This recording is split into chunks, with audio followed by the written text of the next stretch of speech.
এই ইসলাম ধর্মের পূর্ণাঙ্গতা আল্লাহ তাআলা দান করেছে আমার পেয়ারা নবী বিশ্ব নবী মুহাম্মদুর রাসূলুল্লাহ সাল্লাল্লাহু আলাইহি ওয়াসাল্লামের সময়কালে। বারটা ছিল জুমাবার। কি বার? আরাফার ময়দান। বিশ্বনবী ওটের পিঠে বসে আছেন। ইন দ্য মিন টাইম আল্লাহ তাআলা একটা আয়াত নাজিল করে ইসলামকে কমপ্লিট অ্যান্ড ইনট্যাক্ট বানিয়ে দিলেন। সুবহানাল্লাহ কইতে পারলেন না?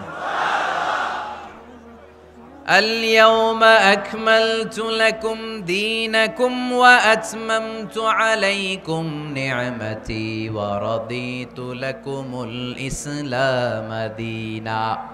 সেদিন আল্লাহ ঐতিহাসিক আয়াত নাজিল করে দিলেন, اليوم أكملت لكم دينكم, আজকে আমি তোমাদের দিনকে ইসলাম ধর্মকে পূর্ণাঙ্গতা দান করলাম।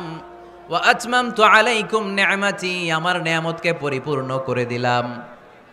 ওয়া রাদিতু লাকুমুল ইসলাম দীনা, আমি আল্লাহ তোমাদের জন্য ইসলাম ধর্মকে মনোনীত করে খুশি হয়ে গেলাম। আল্লাহ তাআলা ইসলামকে আমাদের ধর্ম বানিয়ে খুশি। এখন প্রশ্ন হচ্ছে আমরা খুশি কিনা? আওয়াজ কমে গেছে এবার। ইসলামকে আমাদের ধর্ম মনোনীত করে, ইসলামকে আমাদের জীবন বিধান মনোনীত করে খুশি কে? আল্লাহ। এখন আমরা খুশি কিনা? দিস ইজ দ্য কোশ্চেন নাও।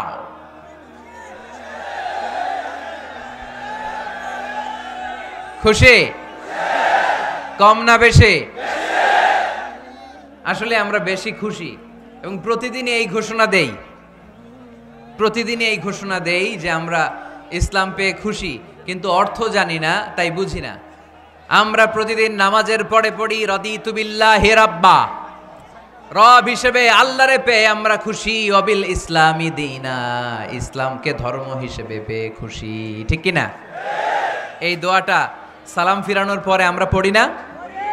পড়ি। রাদিতু বিল্লাহি রাব্বা, আল্লাহরে রব হিসেবে পেয়ে খুশি। ওয়াবিল ইসলামি দীনা, ইসলামকে দিন হিসেবে পেয়ে আমরা খুশি। আমরা কিন্তু প্রত্যেক দিন ফরজ সালাতের পরে এই দোয়াটা পড়ি কিনা ভাই? রাদিতু বিল্লাহি রাব্বা, আল্লাহ তোমার রব হিসেবে পেয়ে খুশি। ওয়াবিল ইসলামি দীনা, ইসলামকে ধর্ম হিসেবে পেয়ে আমরা খুশি। এই দোয়াটা পড়ি কিন্তু অর্থ বুঝি না, তাই হৃদয়ে লাগে না। ঠিক কিনা? এজন্য অর্থ জানার দরকার আছে না নাই? আমি সব সময় বলি প্রিয় ভাইয়েরা, কোরআনের অর্থ পড়ুন, মাতৃভাষায় কোরআনকে বুঝুন। এই যে মোবাইলের ভেতরে এখন অ্যাপস পাওয়া যায়, এটারে বলে স্মার্টফোন। কি ফোন? যারাই আপনি স্মার্ট হইতে চান একটা স্মার্টফোন নিয়ে নেবেন, স্মার্ট হয়ে যাবেন। তো এটা আপনাকে স্মার্ট বানাবে, সব কিছু এটার ভেতরে থাকে, সব পাওয়া যায়। এখানে আপনি কোরআন নিয়ে পড়তে পারবেন কোরআনে আল্লাহ কি বলেছে। তো অর্থ পড়লে আপনার হৃদয়ে লাগবে। আমরা তারাবির নামাজ পড়ি 20 রাকাত, ঠিক কিনা? কত আযাবের আয়াত যায়, কত জান্নাতের সুন্দর বর্ণনা চলে যায়, কিন্তু যিনি পড়ায় উনিও কান্দে না, আমরাও কান্দি না। ঠিক কিনা? ওনারও পশম দাঁড়ায় না, আমাদেরও পশম দাঁড়ায় না। বাট আরব বিশ্বে when they recite they got their goosebumps, তারা যখন কোরআন তেলাওয়াত করে ওদের গায়ের পশমগুলো দাঁড়িয়ে যায়। শেখ আব্দুর রহমান সুদাইস যখন তেলাওয়াত করে পিছনে মুসল্লিরা কাঁদে। আমি গত বছর হজে ওনার পেছনে নামাজ পড়ছিলাম, উনি সূরা কুরাইশ পড়ছে, উনি পড়ছেন ফালিয়াবুদু রাব্বা হাযাল বাইত। এই কথা বলে উনি কাঁদতে শুরু করলাম, আমরাও কাঁদতে শুরু করলাম। কারণ এই আয়াতের অর্থ হচ্ছে ফালিয়াবুদু লিইলাফি কুরাইশিন ইলাফিহিম রিহলাতাশ শিতাই ওয়াস সাইফ। ও কুরাইশি ব্যবসায়ীরা, শীত গ্রীষ্মে তোমরা ব্যবসা করো, কিন্তু ফালিয়াবুদু রাব্বা হাযাল বাইত, এই ঘরের রবের ইবাদত করো। ওই ঘরটা কিন্তু সামনে। শাইখ আব্দুর রহমান সুদাইস যখন ইমামতি করতেছে তখন ওই আল্লাহর ঘরটা সামনে আছে না নাই? আপনারা টিভিতে দেখেন নাই? কাবা ঘরের সামনেই কিন্তু নামাজটা পড়ে। তো ওই আয়াতের অর্থ ছিল এই ঘরের রবের ইবাদত করবা, তাহলে রিজিকের ব্যবস্থা করবে কে? তো ওই ঘরের সামনে দাঁড়িয়ে উনি ইমাম, চোখের পানি উনি ধরে রাখতে পারে? ধরে রাখা সম্ভব না। এর কারণ অর্থ বুঝে। আমরা আজীবন পড়ি সুবহান রাব্বিয়াল আ'লা, এর অর্থটা যে কি কেউ জানে না। ঠিক কিনা?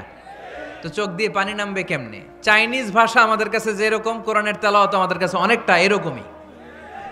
চাইনিজ ভাষার অর্থ জানি না, কোরআনের আয়াতের অর্থ জানি, কিন্তু এই কথা বললে কি আল্লাহ আমাদেরকে ছাড়বে?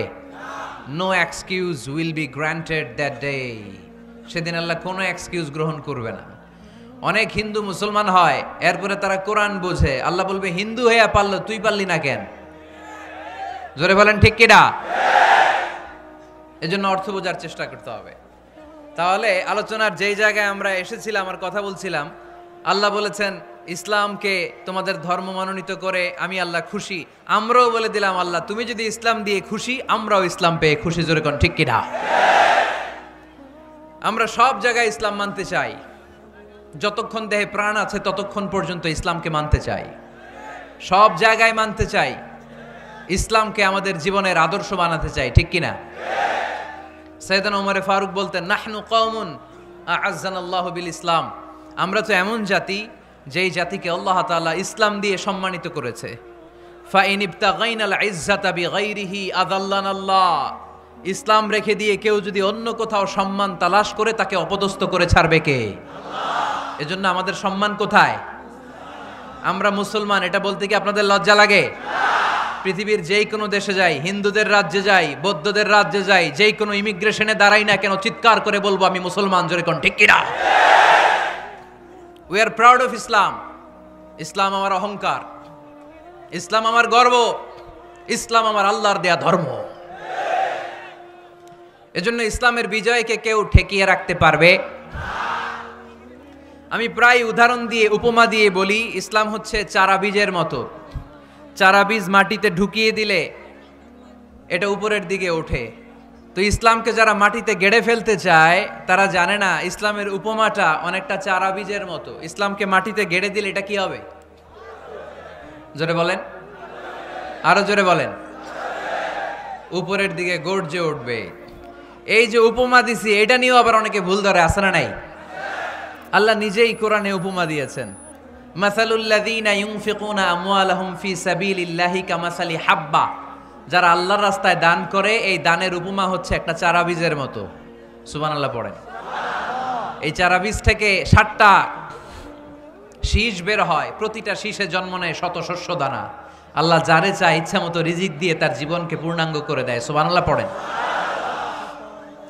এজন্য আল্লাহ বললেন ইসলাম হলো আমার একমাত্র মনোনীত ধর্ম। ইসলাম ছাড়া অন্য কেউ যদি সম্মান তালাশ করে তার কাছ থেকে কিছুই আমি গ্রহণ করব না। কিয়ামতের দিন সেই লোকটা হবে হায় হায় কোম্পানির ম্যানেজার, ঠিক কিনা? এজন্য আমরা একটা ধর্মকেই মানতে চাই। চিল্লায় বলেন তো ধর্মটার নাম কি?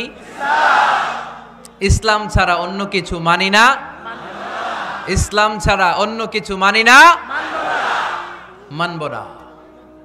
বিষ্ণু ঈসা ইসলাম বলেছেন এই ইসলামের বিজয়কে কেউ ঠেকিয়ে রাখতে পারবে না। তার কারণ ইন্নাল্লাহা যাওয়ালি আল আরদা, নিশ্চয় আল্লাহ তাআলা এই জমিনটাকে আমার জন্য সংকুচিত করে ছোট করে দেখিয়েছে। ফারাআইতু মাশারিকাহা ওয়া মাগারিবাহা, আমি এই পৃথিবীর ডানে বায়ে সামনে পেছনে সবটা দেখেছি। আর আমার চোখ যতদূর পৃথিবী দেখেছে ততদূর জায়গায় আল্লাহ আল্লাহু আকবারের ধ্বনিকে পৌঁছে দিবে। তাই এই ইসলামের বিজয়কে কেউ থামাতে পারবে না। গোটা বিশ্বব্যাপী আজ ইসলামের জয় জয়কার। কালিমা পড়ে অন্যান্য ধর্মের লোকেরা আজ মুসলমান হয়ে যাচ্ছে, ঠিক কিনা? আমাদের তাফসির মাহফিলগুলোতেও অনেক হিন্দু ভাইরা কালিমা পড়ে মুসলমান হয়, আপনারা শুনছেন? আলহামদুলিল্লাহ কইবেন না? গোটা বিশ্বের সবচেয়ে নির্যাতিত ধর্মের নাম হচ্ছে ইসলাম, সবচেয়ে নিষ্পেষিত, খালি মাইর খায়। ফিলিস্তিনে মাইর খায় কারা? মুসলমান। কাশ্মীরে মার খায় কারা? ইরাকে, বার্মায়, আমাদের টেকনাফে, গোটা বিশ্বে মুসলমানেরা মার খায়। কিন্তু তারপরেও বিধর্মীরা তাদের ধর্ম বাদ দিয়ে এই ইসলামের ভেতরে ঢোকার জন্য প্রতিযোগিতা শুরু করে দিয়েছে। ইউরোপ আমেরিকাতে মসজিদের সংখ্যা বেড়ে যাচ্ছে। তাদের যে খ্রিস্টানদের গির্জা, এগুলো তারা বিক্রি করে দিচ্ছে। মুসলিম কমিউনিটি ওই গির্জারে মসজিদ বানায় ফেলতেছে। এই ইসলামের বিজয়কে কেউ ঠেকায় রাখতে পারবে না। যেহেতু ইসলামের বিজয় অবশ্যম্ভাবী, আমরা ইসলামের সাথে মিলে থাকতে চাই, মিশে থাকতে চাই, আমরা বিজয়ের অংশীদার হতে চাই। কি আছে ইসলাম ধর্মে যে কারণে গোটা বিশ্বে ইসলাম নির্যাতিত এবং নিষ্পেষিত হওয়ার পরেও ইসলামের জয় জয়কার। আজকে আমাদেরকে জানতে হবে কি আছে ইসলামে, what is the characteristics of Islam, কি বৈশিষ্ট্য রয়েছে এই ইসলামে, কি বৈশিষ্ট্য দিয়ে আল্লাহ তাআলা বৈশিষ্ট্যমণ্ডিত করেছেন। আজকে এই সংক্ষিপ্ত পরিসরে ইসলামের 10টি বৈশিষ্ট্যের কথা আমরা শুনবো, আওয়াজ করে পড়েন ইনশাআল্লাহ। আপনাদের হিন্দু বন্ধু আছে না? এই হিন্দুদের সাথে যখন কথা বলবেন উল্টাপাল্টা কথা না বলে এই 10টা পয়েন্ট নিয়ে আলোচনা করবেন। আপনাদের অফিসে হিন্দু কলিগ আছে না? তাদেরকে যখন ইসলামের দাওয়াত দিবেন এই 10টা পয়েন্টের আলোকে কথা বলবেন, পারা যাবে? আপনাদের এই ব্যবসা প্রতিষ্ঠানে, এই বান্টি বাজারে হিন্দু ভাইদের দোকান আছে না? পাশে যদি মুসলিম ভাইয়ের কোনো দোকান থাকে তার সাথে যখন আলাপচারিতা করবেন তখন এই 10টা পয়েন্ট নিয়ে কথা বলবেন। দেখবেন ইসলামের সৌন্দর্য দেখে সেও কালিমা পড়ে মুসলমান হয়ে গিয়েছে। যে বৈশিষ্ট্যগুলো থাকার কারণে গোটা বিশ্বে মুসলমানেরা নির্যাতিত হওয়ার পরেও ইসলামের জয় জয়কার, সেই 10টা বৈশিষ্ট্যের প্রথম বৈশিষ্ট্যের নাম হচ্ছে আর রাব্বানিয়া। আওয়াজ করে আমার সাথে সাথে বলেন আর রাব্বানিয়া। আবার পড়েন আর রাব্বানিয়া। এর মানে হচ্ছে এই ধর্মটা রবের টেক কেয়ারে চলে, এটা রবের দেয়া ধর্ম, এটা মন মস্তিষ্ক প্রসূত কোনো ধর্ম। পৃথিবীর অনেক ধর্ম আছে মানুষের বানানো, ইচ্ছে মতো ধর্মগ্রন্থের মধ্যে যা মনে চায় লিখে দিছে, এরকম ধর্মগ্রন্থ আছে না নাই? কিন্তু আমাদের কোরআনের যতগুলো আয়াত, যতগুলো সূরা, এর একটা আয়াতে কেউ কোনো চেঞ্জ করতে পারছে?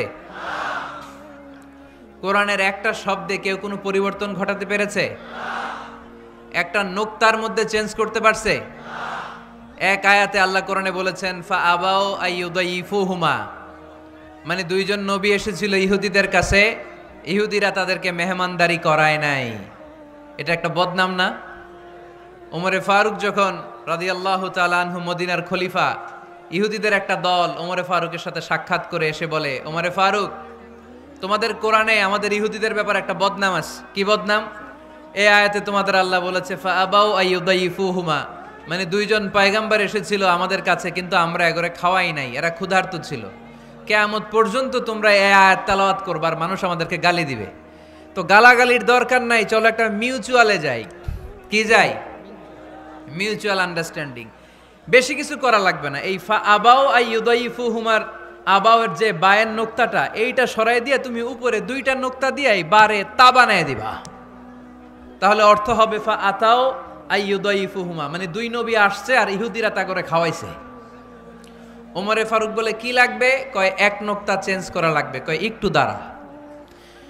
এরা তো মহা খুশি, আজকে আমাদের মিশন কমপ্লিট। ওমরে ফারুক ঘরের ভিতরে ঢুইকা একটা তলোয়ার নিয়ে আসছে, কয় কার কার লাগবে এদিকে আয়। সব দিছে দৌড়। সুবহানাল্লাহ কইবেন না? আরে ওমরে ফারুক তো এমন সাহাবী ছিলেন যাকে দেখে মুনাফিকরা থরথর করে কাঁপতো।